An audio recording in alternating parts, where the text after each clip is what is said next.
তুমি বাড়ির পথে ছিলে, হঠাৎ একটা গাড়ির দুর্ঘটনা ঘটে গেল। সাধারণ একটা ঘটনা, কিন্তু তা তোমার জন্য মারাত্মক হয়ে উঠল। মৃত্যুটা ছিল নিশ্চুপ, ব্যথাহীন। প্যারামেডিকরা তাদের সবটুকু দিয়ে তোমাকে বাঁচানোর চেষ্টা করল, কিন্তু কিছুই হলো না। তোমার শরীর ভেঙে চুলমার হয়ে গিয়েছিল। সত্যি বলতে, এভাবে চলে যাওয়াই বোধহয় ভালো ছিল। আমার কথা বিশ্বাস করো। আর তখনই তুমি আমাকে দেখতে পেলে। কি হয়েছে আমার? আমি কোথায়? তুমি মারা গেছো। আমি মিষ্টি করে বলবো না, কারণ এতে কোনো লাভ নেই। একটা ট্র্যাক ছিল, সেটা পিছলে যাচ্ছিল। হ্যাঁ, আমি সত্যি মারা গেছি। হ্যাঁ। কিন্তু এ নিয়ে দুঃখ করো না, সবাইকেই তো একদিন যেতে হয়। তুমি চারিদিকে তাকালে, শূন্যতা ছাড়া কিচ্ছু নেই, শুধু তুমি আর আমি। এটা কোন জায়গা? এ কি মৃত্যুর পরের জগৎ? একরকম তাই বলতে পারো। এ কি ঈশ্বর? হ্যাঁ, আমিই তিনি।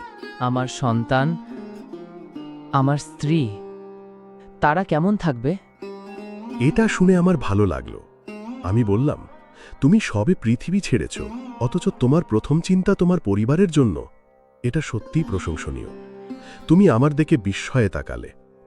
আমাকে দেখে তোমার মনে হলো না আমি ঈশ্বর, বরং আমি যেন একজন সাধারণ মানুষ, কিংবা হয়তো কোনো নারী, বা কেবল একটা অস্পষ্ট গভীর কণ্ঠস্বর। চিন্তা করো না, আমি বললাম, তারা ভালো থাকবে। তোমার সন্তানেরা তোমাকে তাদের হৃদয়ে চিরকাল ধরে রাখবে। তোমার প্রতিটি স্মৃতি অক্ষুণ্ণ থাকবে। তারা তোমাকে ঘৃণা করার সুযোগও পায়নি। তোমার স্ত্রী বাইরে থেকে কাঁদবে, কিন্তু মনে মনে সে একটু স্বস্তি পাবে। সত্যি বলতে, তোমাদের বিয়ে তখন ভেঙে পড়ার পথে ছিল। এটা শুনে তুমি হয়তো দোষী বোধ করবে, কিন্তু এটাই সত্যি। তাহলে এখন কি হবে? আমি কি স্বর্গে যাব, নরকে, নাকি অন্য কোথাও? কোথাও না, তুমি আবার ফিরে আসবে নতুন জীবনে। তাহলে হিন্দুদের বিশ্বাস সত্যি? সব ধর্মই তাদের নিজস্বভাবে সত্য। চলো, আমার সাথে হাঁটো। তুমি আমার পিছু পিছু এলে। আমরা খোলা মাঠে হাঁটতে শুরু করলাম। আমরা কোথায় যাচ্ছি? কোথাও না, বিশেষ কিছু নয়, তবে হাঁটতে হাঁটতে কথা বলার মধ্যে একটা আনন্দ আছে। তাহলে এসবের মানে কি? আমি যখন নতুন করে জন্ম নেব, আমি তো একটা শূন্য পাতার মতো হয়ে যাব, তাই না? একটা শিশু। এই জীবনের সব অভিজ্ঞতা, সব কাজ, সব কিছু কি তাহলে বৃথা? একদম তা নয়। তোমার ভেতরে তোমার আগের জীবনের সব জ্ঞান, সব স্মৃতি জমা আছে। শুধু এই মুহূর্তে তুমি সেগুলো মনে করতে পারছো না। আমি হাঁটা থামিয়ে তোমার কাঁধে হাত রাখলাম।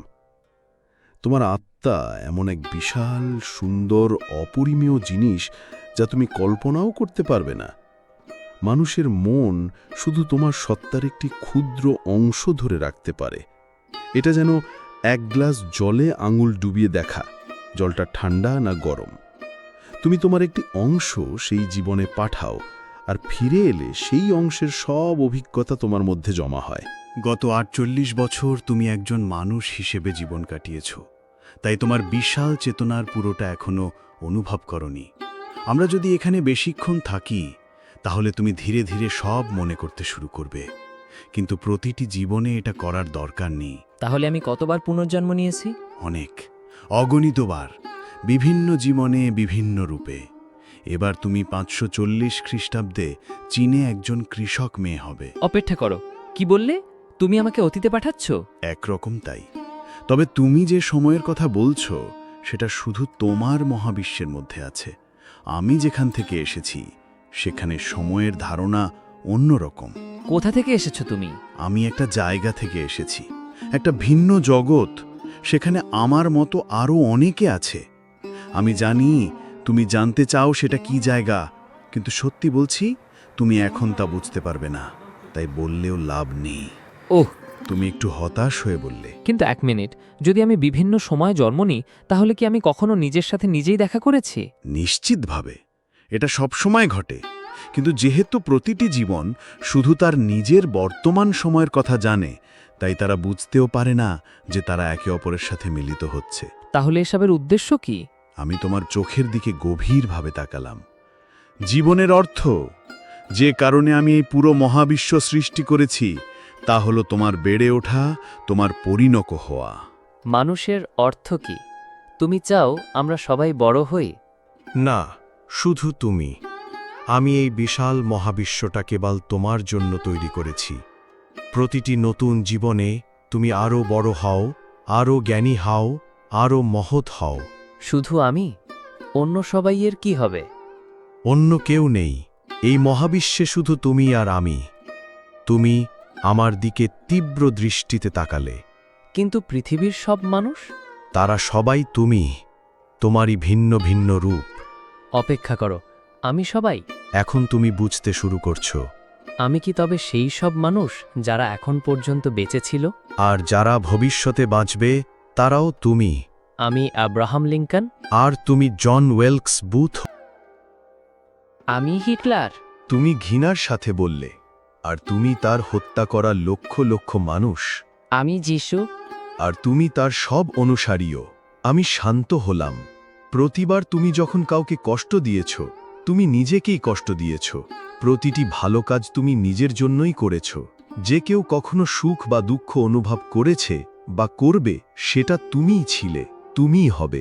তুমি অনেকক্ষণ ভাবলে, কেন এসব কেন? কারণ একদিন তুমি আমার মতো হবে, কারণ তুমি আমারই একজন, তুমি আমার সন্তান। বাহ, তুমি সন্দেহর সাথে বললে, তুমি বলছো আমি একজন ঈশ্বর?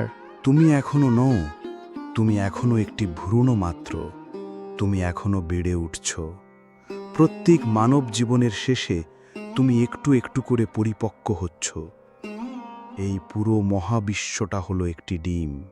এখন সময় হয়েছে তোমার পরবর্তী জীবনের দিকে যাওয়ার, আর আমি তোমাকে পাঠিয়ে দিলাম।